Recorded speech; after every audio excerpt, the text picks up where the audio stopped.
Здравствуйте, дорогие друзья! Рада вас приветствовать на канале Арт-Зирка. Сегодня мы будем рисовать очень классный натюрморт, такой семейный, с камином, с декором, со сладкой конфетой.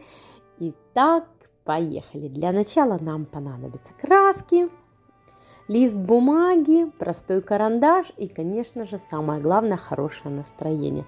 Можно даже начинать сразу рисовать маркером. Можно сделать легенький рисунок карандашом. Не забывайте, что в правом верхнем углу специально для вас висит картинка, то, что у нас получится после нашего мастер-класса. Итак, поехали! Начинаем с того, что рисуем кружки. Кружки на самом деле рисовать очень легко. Не забывайте о том, что они все-таки похожи на прямоугольники. Но у кружек немножечко заокругленный низ и верх. Верх похож уже на овал, а точнее на эллипс. Ну вот познакомимся и с такой новой фигурой для нас. Обязательно нарисуем на наших чашечках, возможно, это какао, а сверху вкусные сливки, такие воздушные и посыпанные они, конечно же, шоколадной крошкой. Ну, вот такая вот вкуснятина. Почему бы нам такой не нарисовать вкусно и красиво? Итак, нарисуем 2 кружечки и сразу же сзади нарисуем камин. Настоящий огонь красивый. Для этого нам понадобится краска.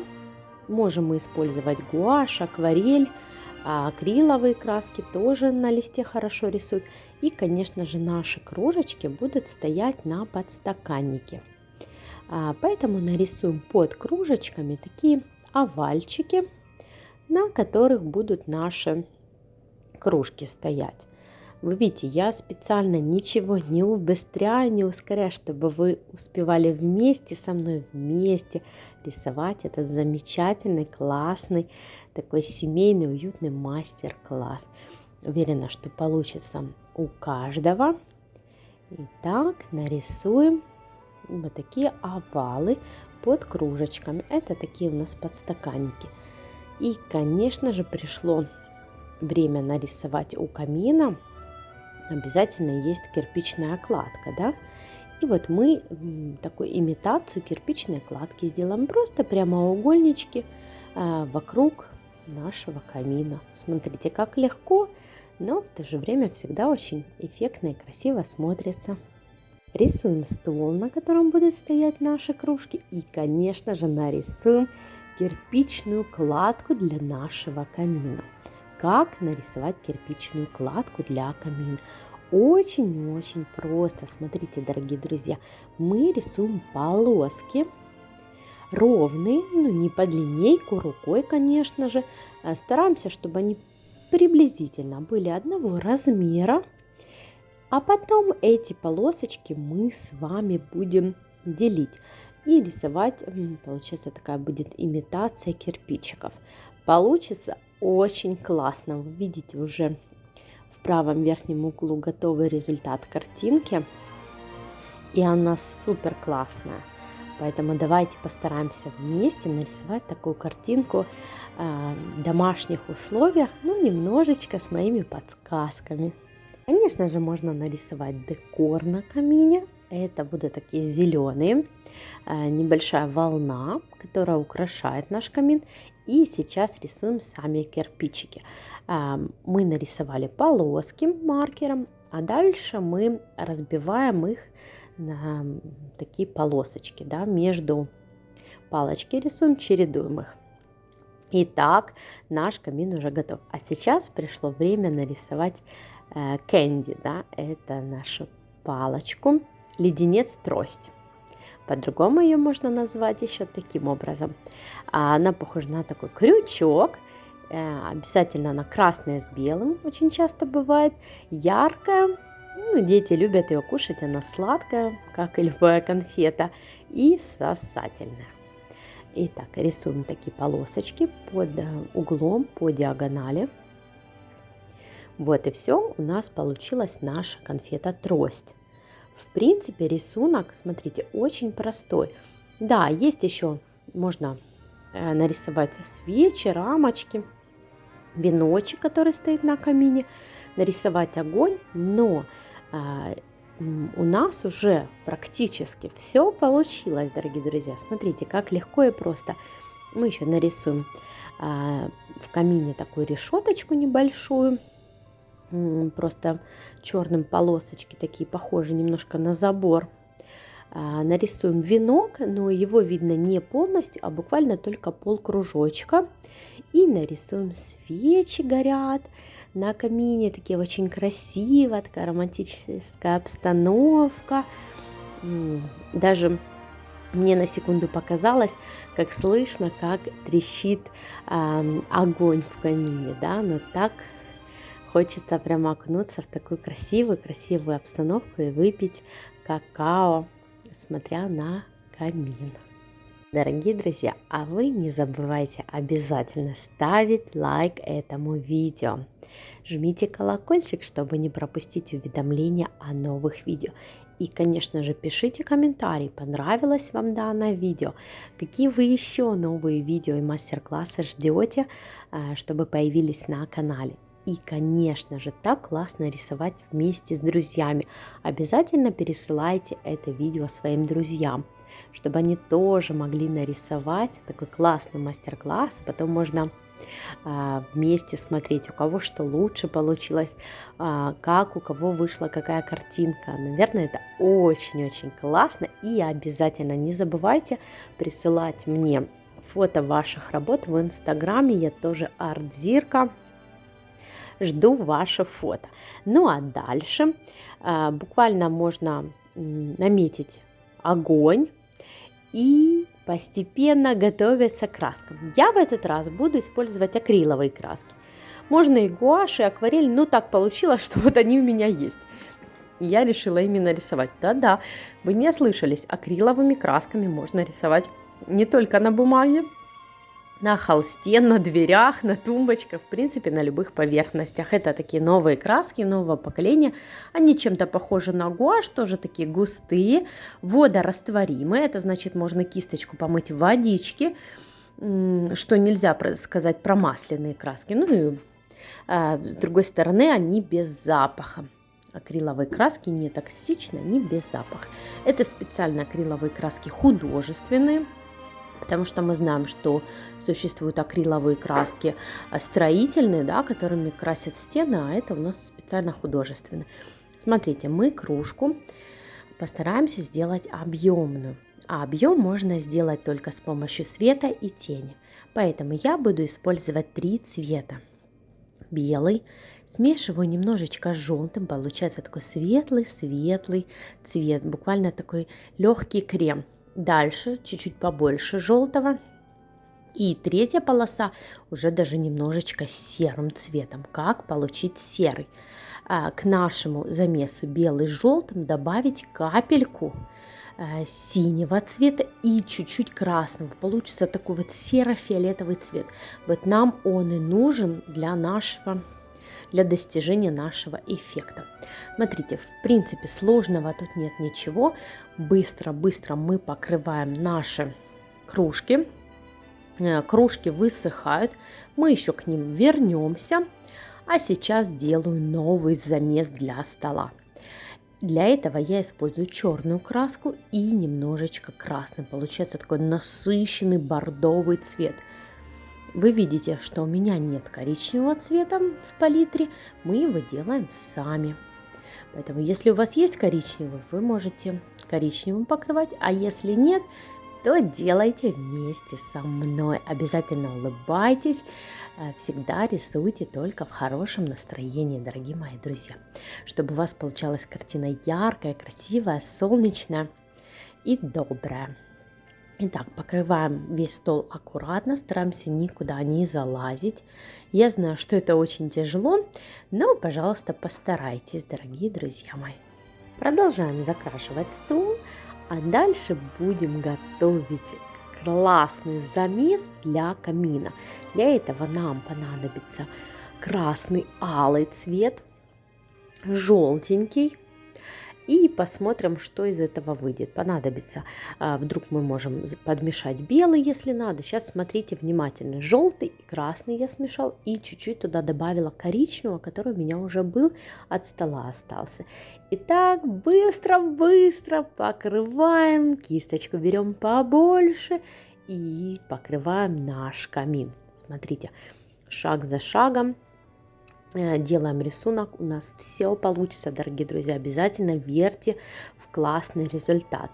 И, конечно же, обязательно рисуйте. Чем больше вы рисуете, тем лучше у вас будет получаться. Вот такой вот вам секрет расскажу. И сделаем желтым огонь. И добавим туда немножечко оранжевого цвета. Смотрите, какой он уже становится красивый.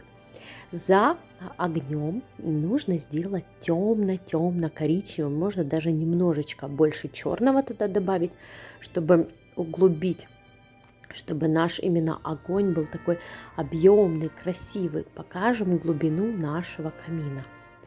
И затемняем. Не забываем, что если мы взяли темный цвет, обязательно очень-очень хорошо мойте кисть, чтобы потом не было работа ваша грязная. Так бывает. За черный зацепились, и вся работа какая-то серая, грязная, уже желтый становится не ярким желтым. Так бывает. А теперь пришло время сделать наши подстаканники. Мы их возьмем немножечко, сделаем поярче. Я возьму красный, немножечко черного цвета и покрываю наши подстаканники, которые находятся под кружками, чтобы они у нас были яркие. Но сейчас цвет не яркий. Смотрите, буквально все сливается. Мы подождем, когда краска высохнет, и еще перекроем один раз таким ярким красным цветом. Это у нас акриловые краски. Их можно перекрывать сверху цветом. Ничего в этом такого нет. И возвращаемся, пока низ у нас подсыхает, возвращаемся к нашему камину. Будем делать стену. Именно цвет такой у нас кирпичный, желтый с красным и немножечко там коричневого цвета. Смотрите, как картина с каждым прикосновением кисти, как она улучшается, преображается. Очень-очень классно. Сделаем еще немножечко коричневого цвета для того, чтобы сделать полочку на камине, такую деревянную. И, конечно же, нужно нам приступать к нашему декору камина. Для этого нужно сделать насыщенный такой зеленый цвет. Для этого мы берем синий, ультрамарин цвет и теплый желтый. Получается такой немножечко даже болотный зеленый. И таким болотным зеленым закрашиваем декор на камине и веночек. И будет очень-очень красиво, потому что наша картина преображается шаг за шагом. Нам осталось сделать буквально несколько моментов. Это детали. Но знайте, дорогие друзья, что именно детали делают картину завершенной, более сложной и отличают ее друг от друга, потому что почерк картины виден именно в деталях. Поэтому уделите деталям особую важную роль. Я взяла самую тоненькую кисточку, сделала какао, небольшой кусочек коричневым цветом, потому что сверху у нас такие крем из сливок. И беру красный цвет для того, чтобы сделать нашу конфету, тросточку, леденец. И белый я кое-где оставляю. Можно оставить белую бумагу, можно сделать белой краской эти полосочки. Решать вам. А дальше приступим к оформлению свечей на камине. Я беру желтый, мягкий, приятный цвет, немножечко с белым, и покрыла свечи. И особенно важно, около фитиля свечки я делаю небольшое такое свечение, чтобы было ощущение, что свечка горит. Тут же у меня на кисточке остался цвет охры, и я им сделала пол, чтобы было различие между столом и камином. Да, вот такая вот прослоечка у меня получилась. Я ее сделала цветом охры. А сейчас у нас осталась еще стена. И стену сделаем красивым, таким темным, насыщенным зеленым цветом. Потому что мы знаем, что новогодние цвета – это зеленый, красный и белый. Ну и давайте эти цвета использовать по максимуму, чтобы у нас красивый такой получился классный натюрморт, который украсит любое жилье и доставит нам удовольствие его писать. Чтобы получить такой зеленый цвет, я взяла синий цвет. Синий не простой, а ультрамарин он называется. Он такой насыщенный, глубокий синий. Желтый теплый и немножечко коричневого цвета. Получился такой немножко болотный зеленый цвет. Аккуратно. У меня причем уже тонкая кисточка. И я решила для этого не брать толстую. Сделаем красивый такой болотным цветом. Ну и что тоненькой кисточкой. Просто немножечко дольше получается. Но это не значит, что сразу можно переметнуться на толстую. Ну вот уже взяла и удобно делать, потому что нам еще надо будет рамочки сделать, кое-где поподкрашивать, так чтобы наша картина была красивой, интересной, яркой. Да, дорогие друзья, обязательно. Я решила еще подтемнить наш декор на камине, который для этого я беру прям черный цвет и тоненькой кисточкой единичкой буквально с края делаю такие темные вкрапления, как будто бы припечатываю кисточку для того, чтобы наш зеленый был более красивый и объемный, дорогие друзья. После темного обязательно очень-очень хорошо мойте кисточку. Это очень важно. Далее возьму красный, тогда добавлю немножко белый, получается такой мягкий розовый цвет. Это мы делаем для того, чтобы показать, что от огня идет теплый свет, соответственно, есть свет и есть тень. Поэтому мы можем уделить внимание вот таким вот деталям, чтобы наша картинка была не нарисована, а как будто бы объемная, живая. Смотрите обязательно внимательно, что с правой стороны, где трость, мы тоже проводим такую полосочку розовым цветом. Мягко тушуем розовый наш цвет в цвет как раз-таки стола, для того, чтобы показать, что там падает свет, а с другой стороны тень. И вот эта вот грань очень-очень хорошо видна. Как сделать плавную растушевку? Нужно просто намочить кисточку, и на ней не должно быть никакого цвета, и плавно туда-сюда ее водить. Тогда все получится. Обязательно, дорогие друзья, поработаем еще немножечко с портретами, с нашими фоторамочками, которые стоят на камине, закрасим их. И не забывайте о том, что нам нужно еще сделать огонь. Чуть-чуть усилим его красным цветом. Усилили, все получилось.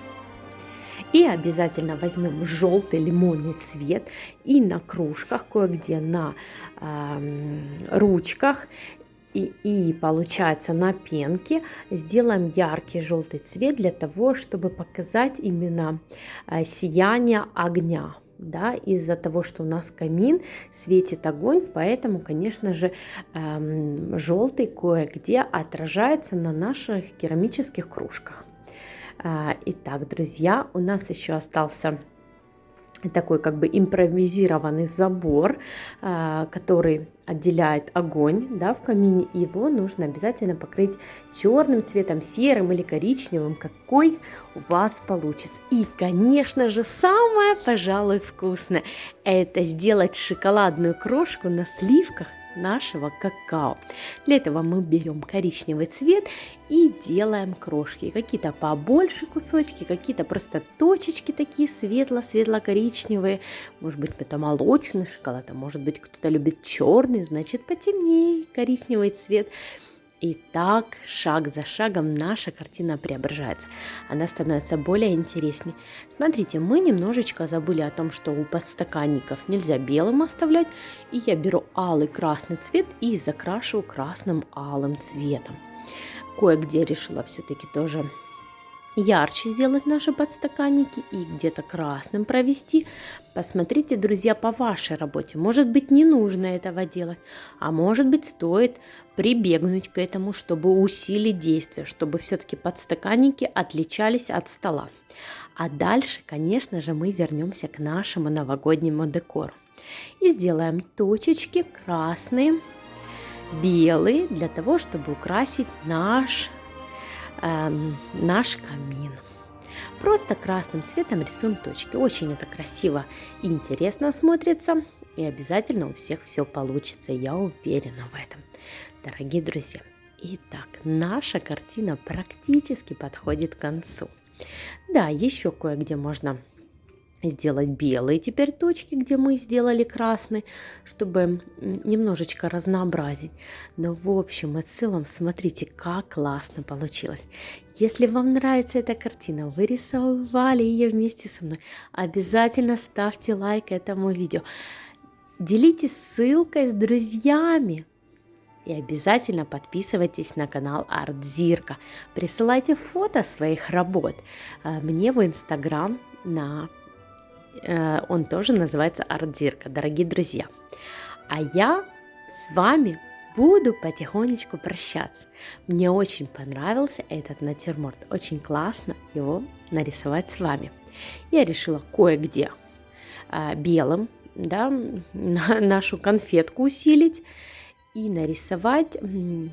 Получается, чтобы чашечка на переднем плане, она достаточно много к себе привлекает внимание. Для этого я решила ее немного с одной стороны сделать более серым. Как получить серый цвет? Это смешать белый и черный.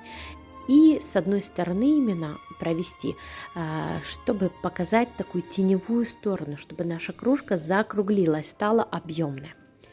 Итак, вуаля, магия происходит. Наша кружка стала объемная, наша картина готова, дорогие друзья. Смотрите, как классно получилось. Я очень рада с вами поделиться этим видео мастер-классом. Прощаюсь с вами.